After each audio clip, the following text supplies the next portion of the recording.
Her bir insanın bir kiçik ömrü var. 60, 70, 80, 90, bəziləri 100'e kadar ancak yaşayabilir.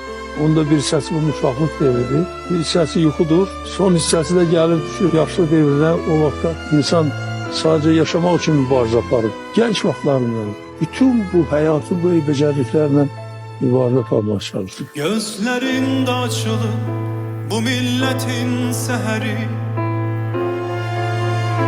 senin adınla bağlı bu halkın her seferi.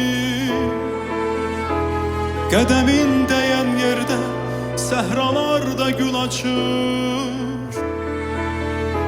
Gülüstana çevrilir yurdum kendi şehri.